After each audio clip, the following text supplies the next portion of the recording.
March 15, 1973.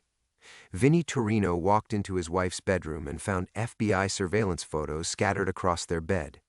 Elena with Agent Kellerman. Elena passing envelopes. Elena betraying everything. Sam Giancana's voice echoed in his head from their phone call an hour earlier. "Your wife's a rat, Vinnie. You know what happens to rats." The photos shook in Vinnie's hands. 15 years of legitimate business. 15 years of keeping his family clean. Gone. What Vinnie did next would make headlines from Chicago to Vegas.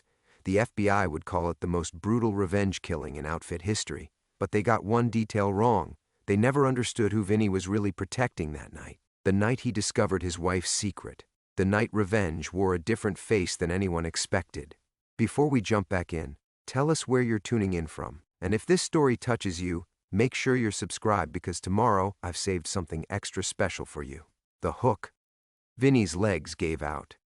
He sank onto the edge of the bed, the surveillance photos sliding across the silk comforter like accusations. 23 years of marriage reduced to black and white evidence.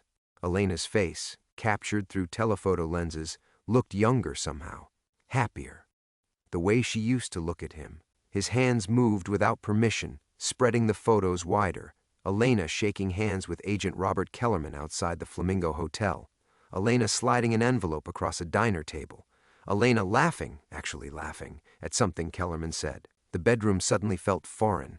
The antique dresser Elena had picked out last Christmas. The framed photo of their daughter Maria at her high school graduation. The life they'd built together, brick by careful brick, crumbling with each image. Vinnie's chest tightened.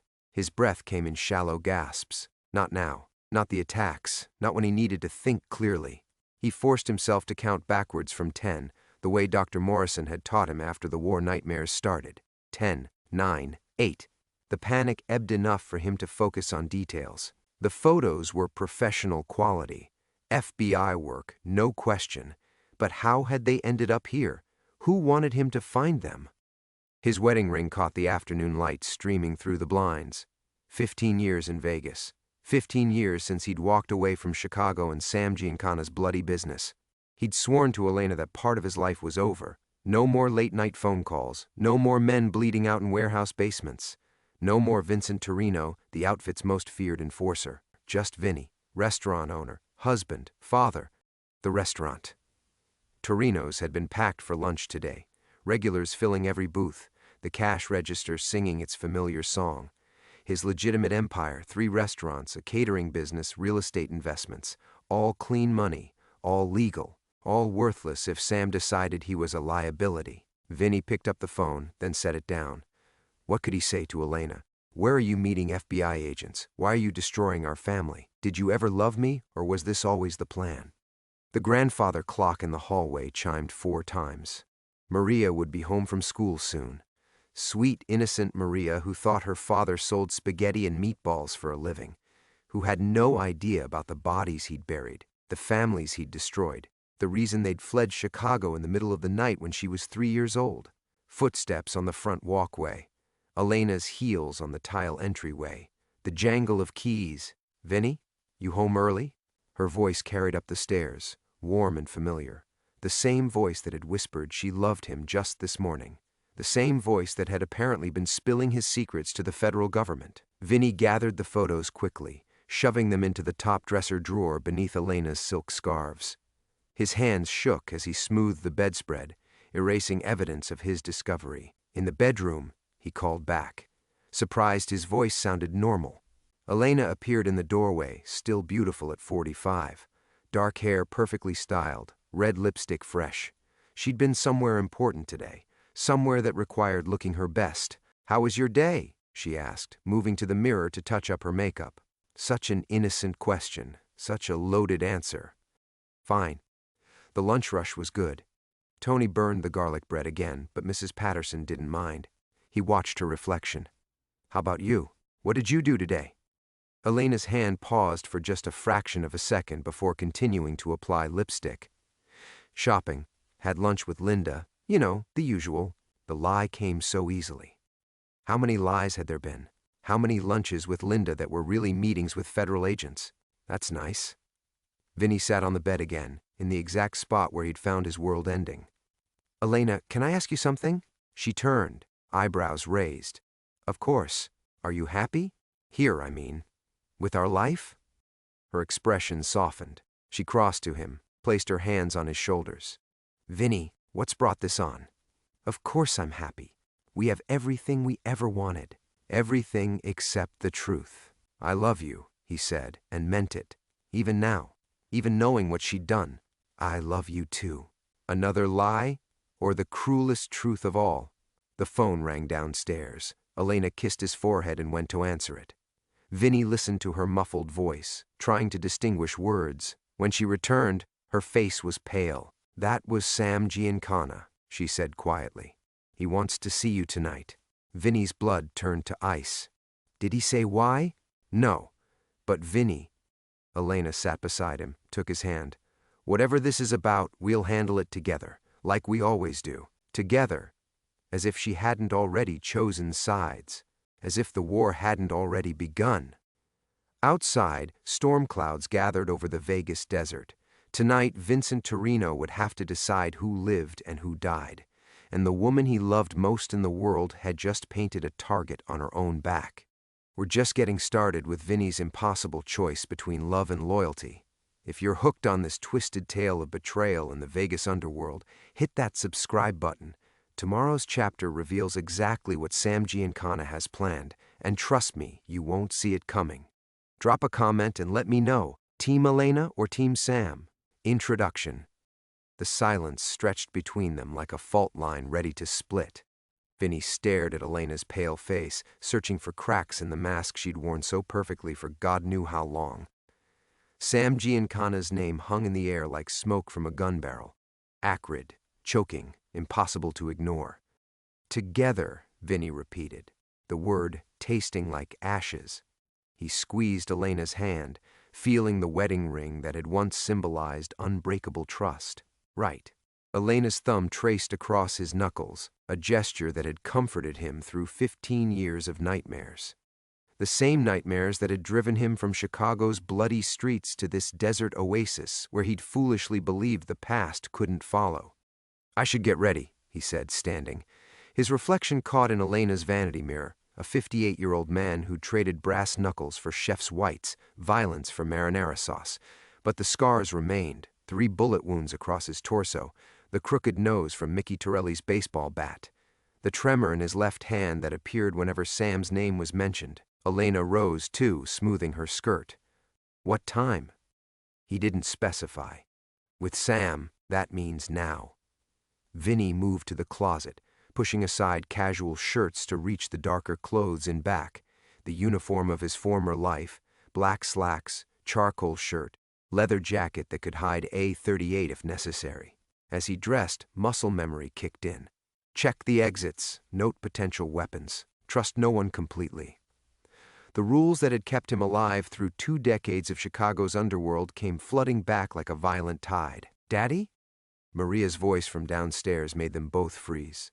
Sweet Maria with Elena's dark eyes and Vinny's stubborn chin. 17 years old and college-bound, planning to study journalism at Northwestern. She wanted to expose corruption, fight for justice. The irony would have been funny if it weren't so heartbreaking. "We're up here, sweetheart," Elena called, her voice steady. "Another performance." Maria appeared in the doorway, backpack slung over one shoulder, homework spilling from unzipped pockets.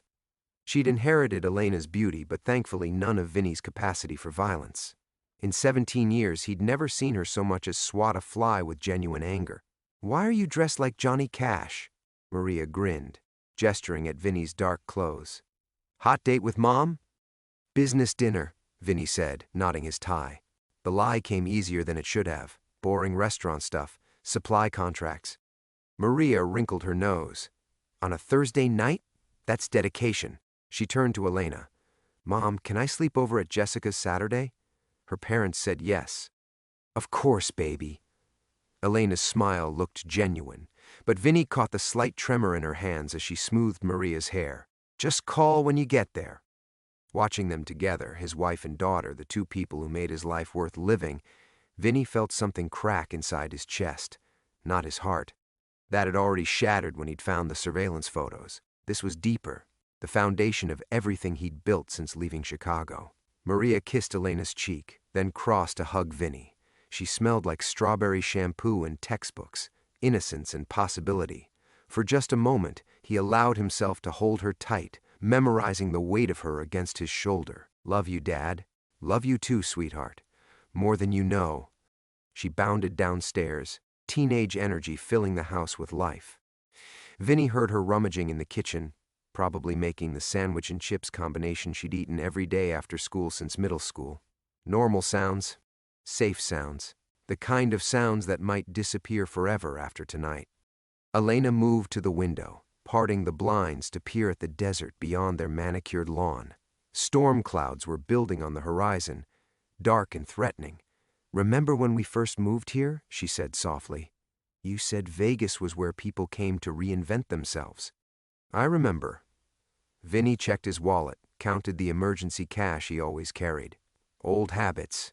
You said it was where they came to pretend the past never happened. Maybe we were both right." He studied her profile against the window light. Still beautiful. Still capable of making his breath catch after 23 years of marriage. Still the woman who'd held him through panic attacks and midnight terrors, who'd never asked about the blood on his shirts or the screams that sometimes escaped his dreams. But also, apparently, still the woman who'd been meeting with FBI agent Robert Kellerman, the same Agent Kellerman who'd put Vinny's brother Danny in federal prison 20 years ago. The same Agent Kellerman who'd sworn he'd bring down every last member of the Chicago outfit, starting with Vincent Torino. "Elena," he said quietly, "if something happens tonight, nothing's going to happen." She turned from the window, crossing to straighten his collar with practiced efficiency. "Sam probably wants to discuss some business opportunity. You'll have dinner, listen to his pitch, come home. Like always, like always. Except nothing would ever be like always again." Outside, thunder rumbled across the desert, and Vincent Torino prepared to face the ghosts he'd spent 15 years trying to bury. The phone rang again as Vinny adjusted his cufflinks, the gold ones Elena had given him for their 10th anniversary. The sound cut through the house like a blade, sharp and demanding. Maria's footsteps padded across the kitchen tiles below, then stopped. "Dad! Phone!" Vinny's hand froze on the bedroom doorknob. Sam never called twice. "In the old days, you answered the first time, or you didn't answer at all." Elena's eyes met his in the mirror. "Maybe it's the restaurant." "It's not the restaurant." Vinny moved toward the stairs, each step echoing in the suddenly too quiet house. His left hand had developed that familiar tremor, the one that always appeared when Chicago reached across the desert to remind him who he really was. Maria stood by the kitchen phone, receiver in her hand, expression puzzled. The guy asked for Vincent Torino. Not Vinny, Vincent.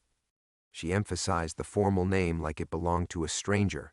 Said it was about Danny. The world tilted. Danny. Vincent's brother had been dead for 18 years, beaten to death in federal prison while serving a 20-year sentence for racketeering. The same sentence Agent Robert Kellerman had orchestrated. The same Agent Kellerman who was now meeting secretly with Elena. "Dad? You okay? You look...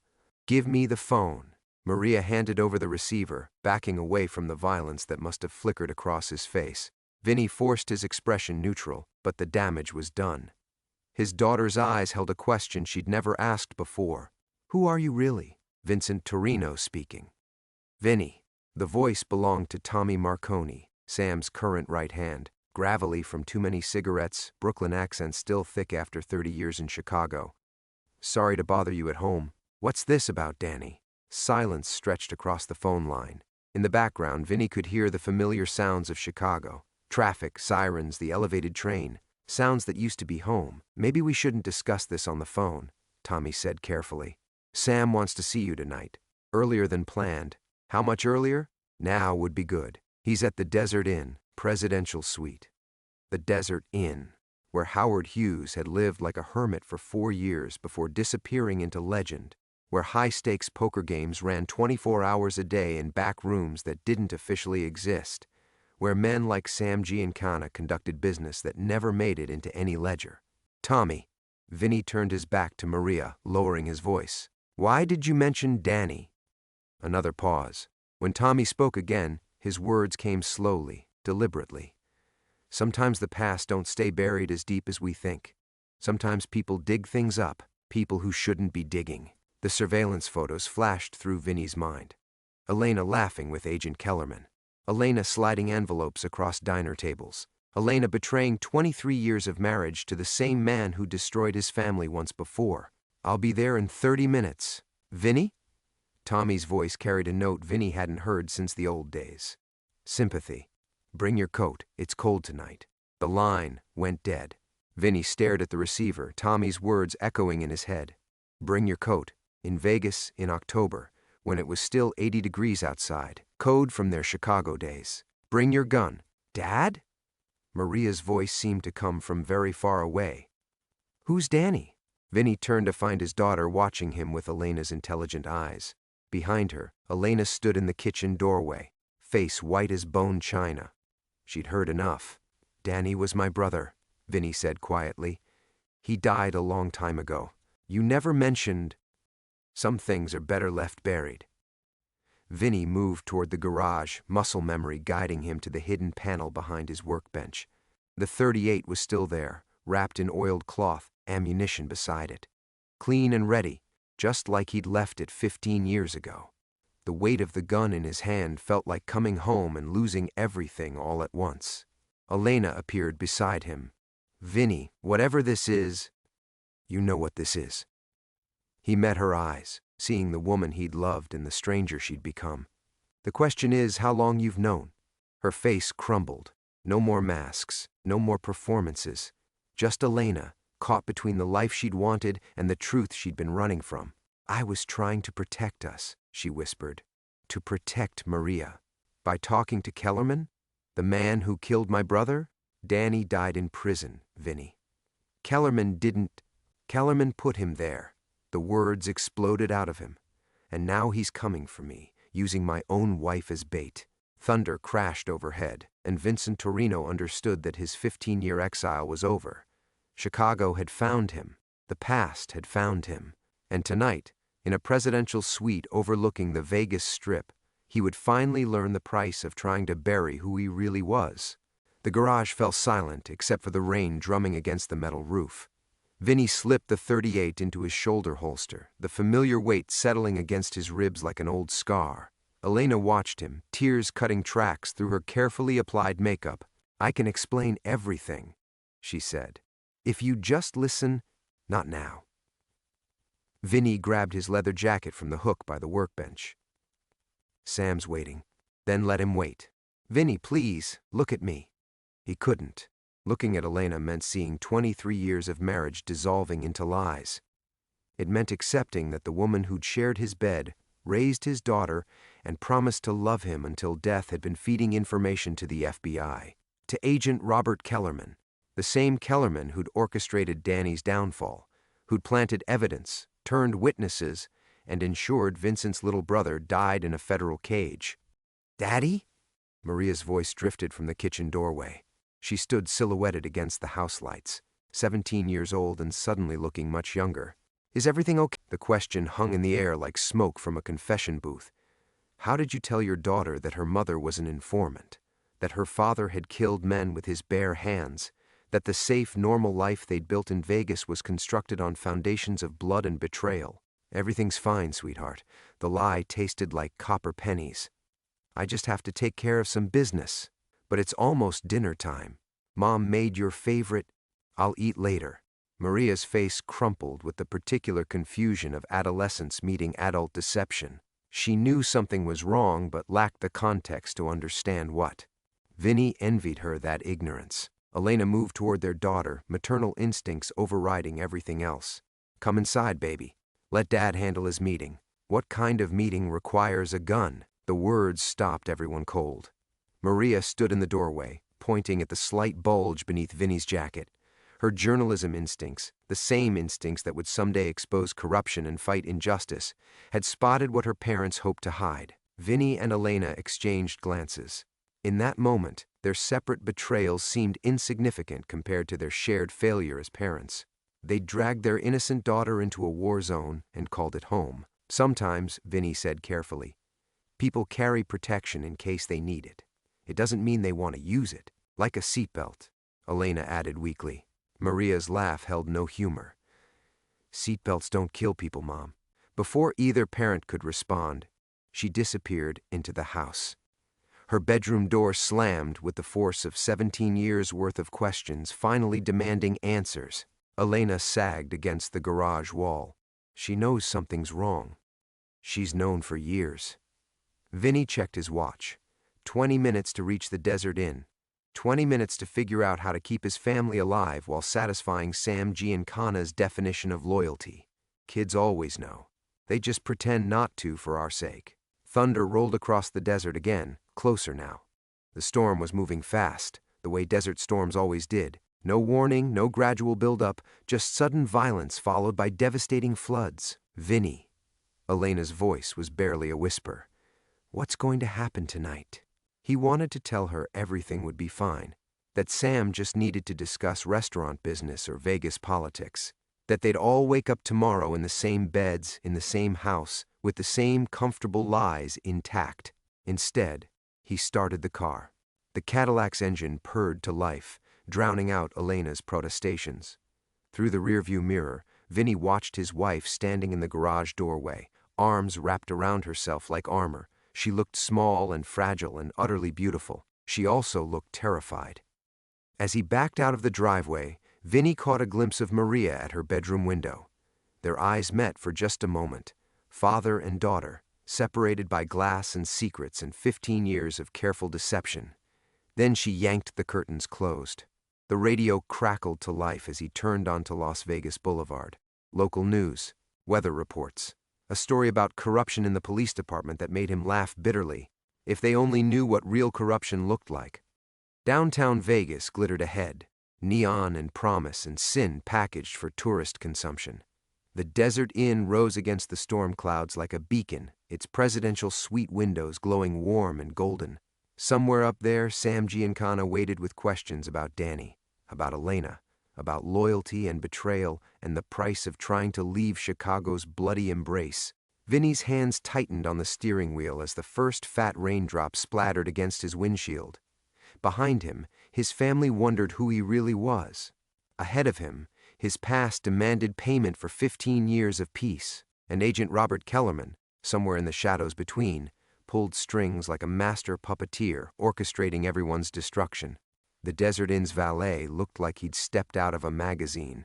Pressed uniform, practiced smile, hands that had never known violence. He took Vinny's keys with the efficient politeness of someone paid to forget faces. Presidential suite, Vinny said, palming the kid a 20. Sam Giancana's expecting me. The smile never wavered, but something shifted behind the valet's eyes. Recognition, maybe. Fear, certainly. In Vegas, Sam's name still carried weight, even after his official retirement from Chicago business. The elevator rose silently through floors of tourists and high rollers, past the carefully orchestrated glamour that made Vegas millions. Vinny watched the numbers climb and remembered the last time he'd seen Sam face to face. 5 years ago, at a restaurant opening in Little Italy. Sam had looked older then, diminished by congressional hearings and FBI surveillance. But his eyes, those cold, calculating eyes, remained unchanged. The elevator stopped at the 34th floor. Tommy Marconi waited in the hallway, filling out a $1,000 suit that couldn't quite hide the muscle beneath. He'd gained weight since Chicago, his face softer but no less dangerous. Prison had a way of marking men, and Tommy wore his 5-year stint like a badge of honor. Vinny. Tommy's handshake was firm, familiar. You look good. Domestic life agrees with you. Can't complain. Vinny forced casualness into his voice while cataloging details. Tommy's jacket hung loose on the left side, shoulder holster. His stance favored his right leg, old gunshot wound from the Torelli War. His eyes kept drifting to the elevator, expecting someone else. How's Chicago treating you? Cold as always. Sam's anxious to see you. They walked down a hallway lined with abstract art worth more than most people's houses. Vegas luxury, bought with money that had traveled through a dozen hands before landing in legitimate bank accounts. The kind of money Vinny had helped generate in the old days, when collection routes and protection rackets funded an empire. Tommy stopped outside a door marked with brass numbers. "Before we go in," he said quietly, "you should know Sam's not alone." "Who's with him?"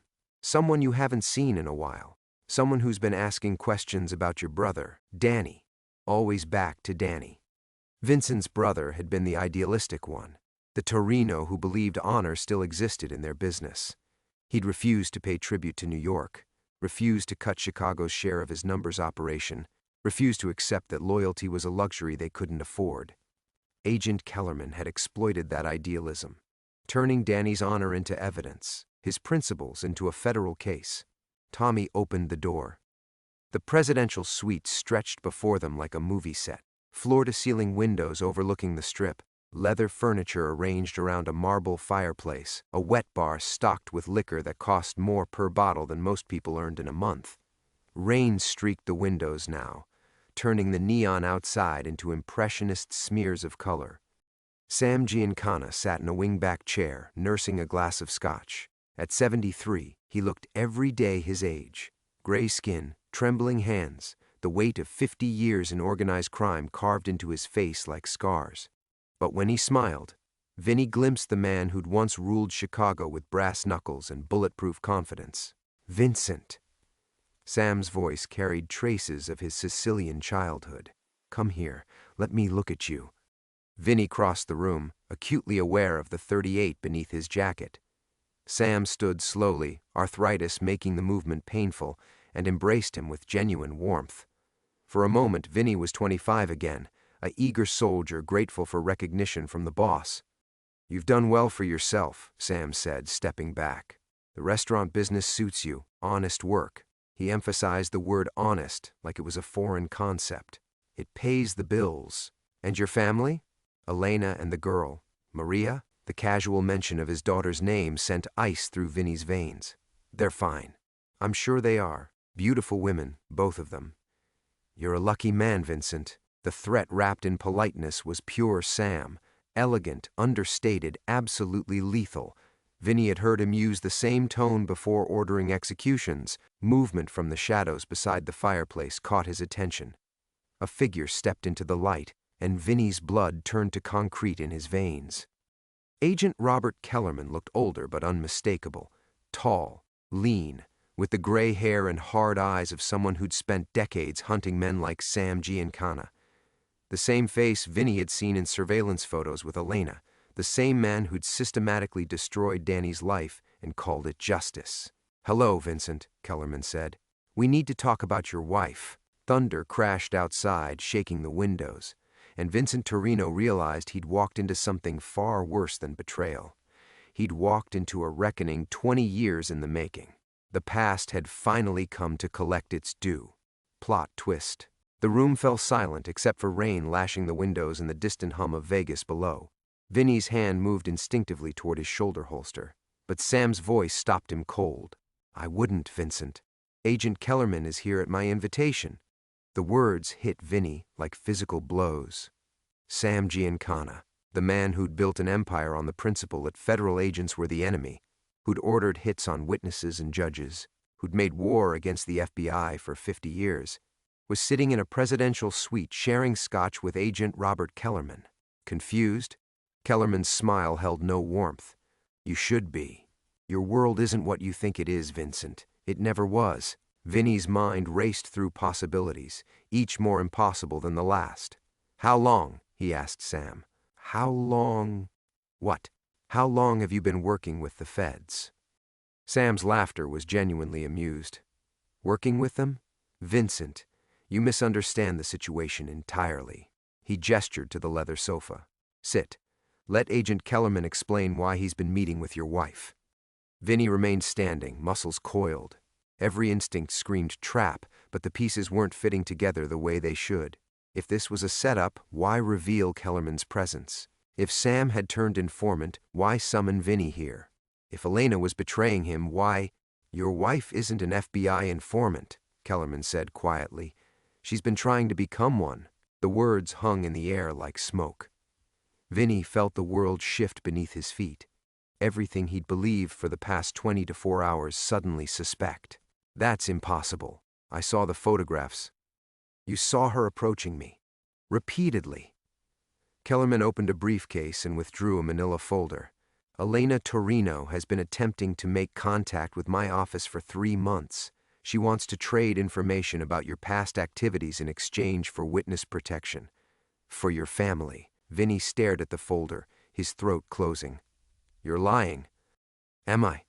Let's review the facts. Your wife discovers old newspaper clippings in your study, articles about Danny's trial, about Chicago, about men who disappeared in the 50s and 60s. She realizes her husband wasn't just a low-level associate. She gets scared. She starts researching, finds out I was the agent who built the case against your brother.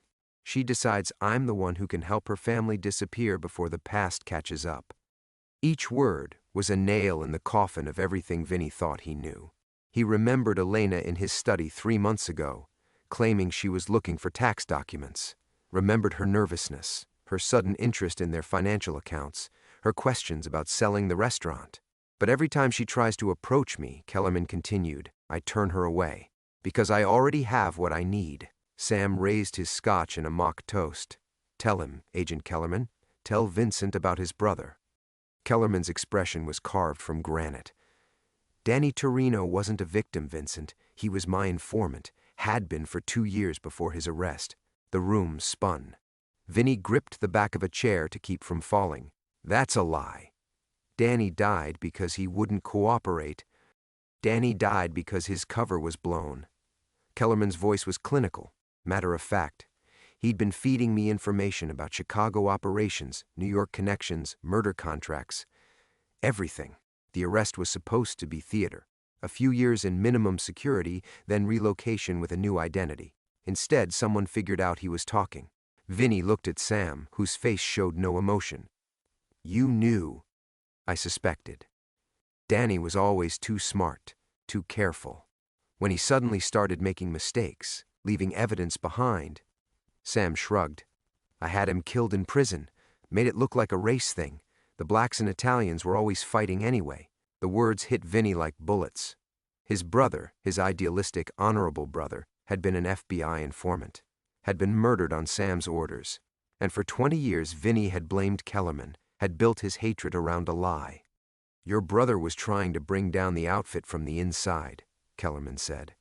He approached us after Sam ordered him to murder a union leader's family. Danny couldn't stomach killing children. Vinny remembered that night. Danny coming home covered in blood, shaking like a leaf, refusing to talk about what happened. The next morning he'd seemed different, resolved, purposeful. Vinny had assumed he'd finally accepted their world's brutality. Instead, Danny had declared war on it.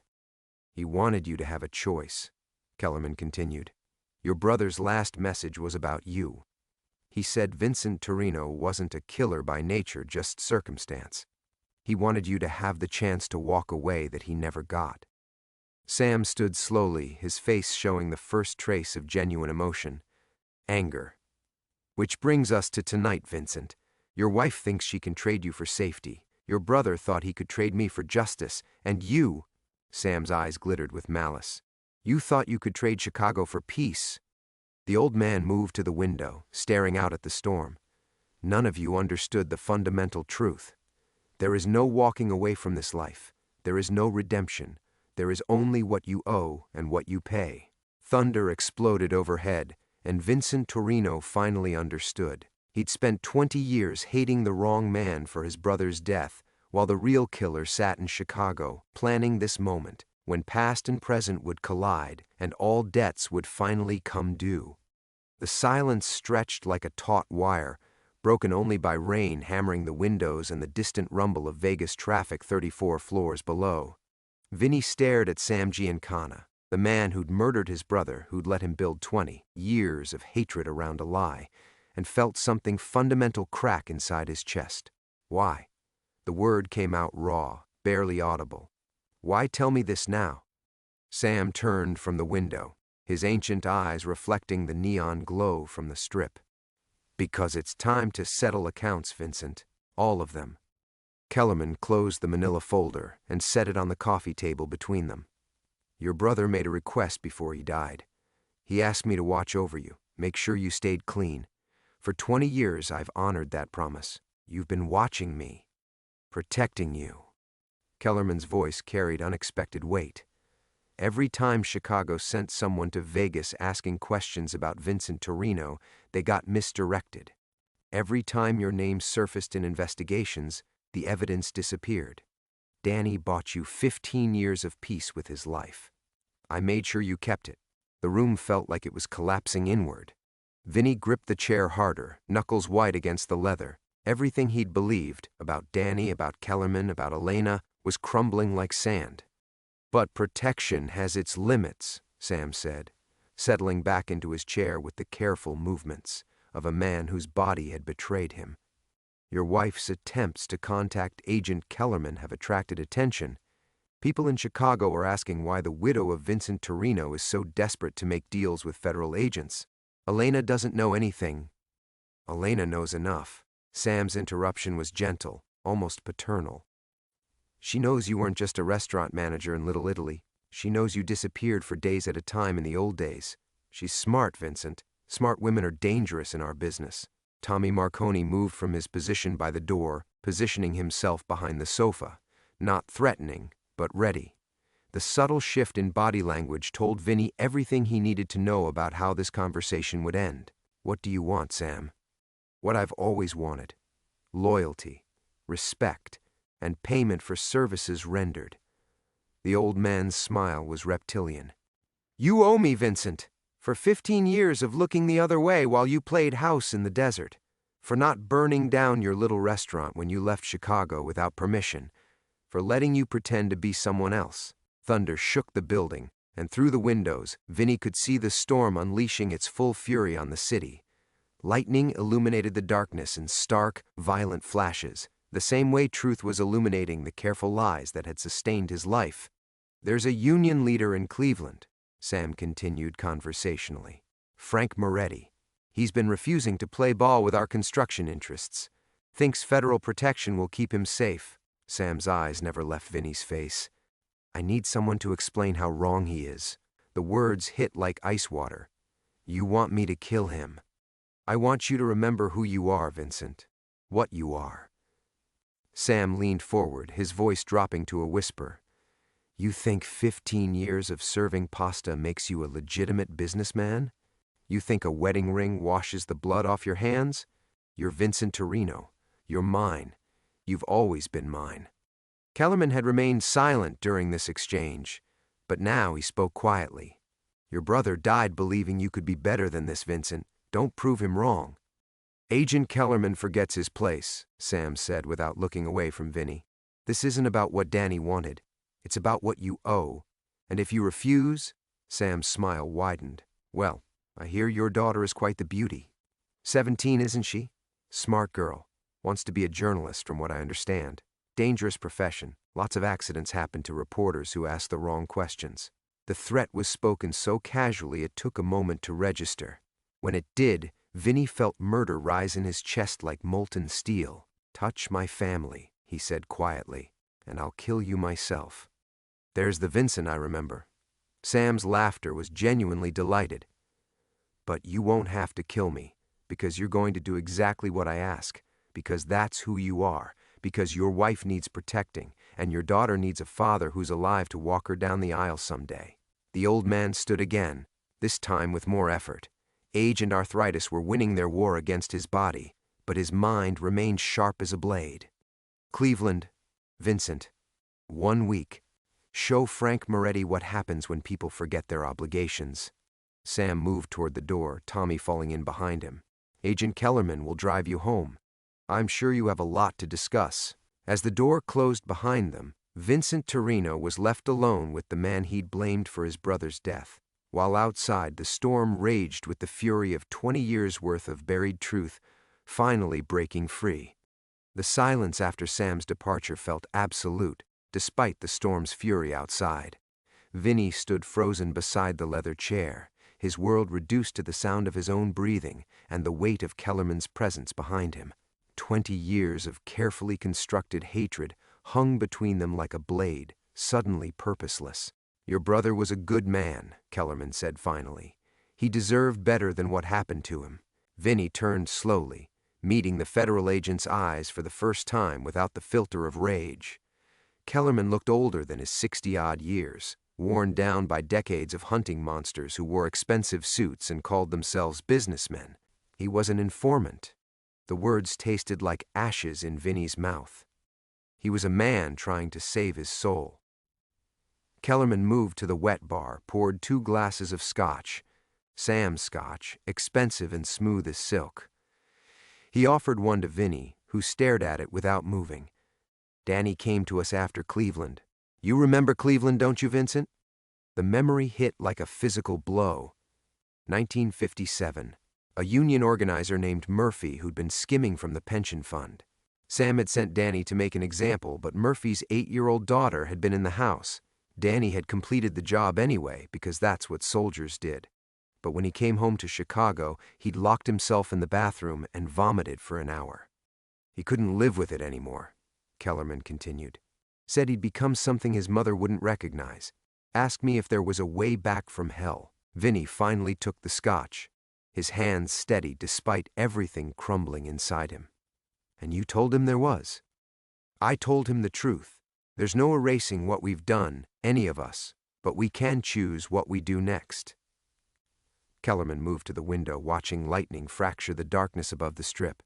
Your brother chose to try to bring down the outfit from the inside. It cost him his life, but it saved yours. Sam will kill me if I don't go to Cleveland. Sam will kill you anyway, eventually. That's his nature, his flaw. Kellerman turned back, his face grave. He can't let go, can't forgive, can't accept that people change, that loyalty has limits.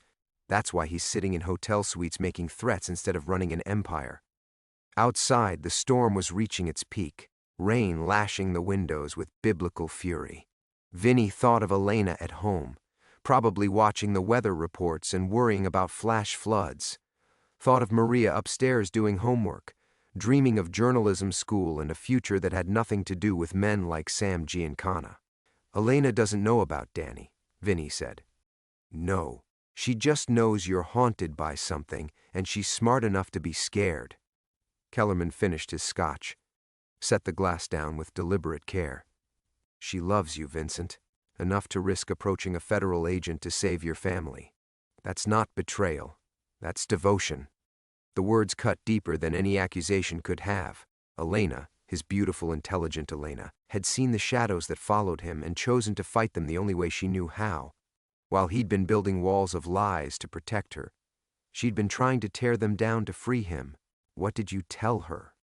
I couldn't, without compromising 20 years of work keeping you safe. Kellerman's smile was sad, understanding, but I can tell her now, if you want me to. Thunder crashed overhead, shaking the building's steel frame. In the silence that followed, Vinny heard his brother's voice, not from memory, but as clear as if Danny stood in the room. You're better than this, Vinny. You always were. Don't let them make you forget. Sam's old, Vinny said quietly. Sick. The outfit isn't what it was. The outfit is finished. Has been for years. Sam's just too proud to admit it. Kellerman moved toward the door, pausing with his hand on the handle. But he's still dangerous, especially to the people you love. The federal agent reached into his jacket, slowly, carefully, and withdrew a business card. When you're ready to choose what happens next, call me, day or night. Your brother bought you the right to a different ending. Don't waste it. Kellerman left, closing the door softly behind him. Vinny stood alone in the presidential suite, surrounded by the trappings of wealth built on blood and fear. Through the windows, Vegas glittered like a circuit board, all neon promises and electrical dreams. He thought of Sam Giancana's ancient eyes, bright with malice, and the terrible certainty that everyone could be bought, threatened, or broken. The old man's fatal flaw, his inability to accept that love could triumph over fear, that people could choose honor over survival. Vincent Torino pocketed Kellerman's card and walked toward the door, leaving Sam's scotch unfinished on the marble table. Outside, the storm was beginning to break, and for the first time in 20 years he could see the stars.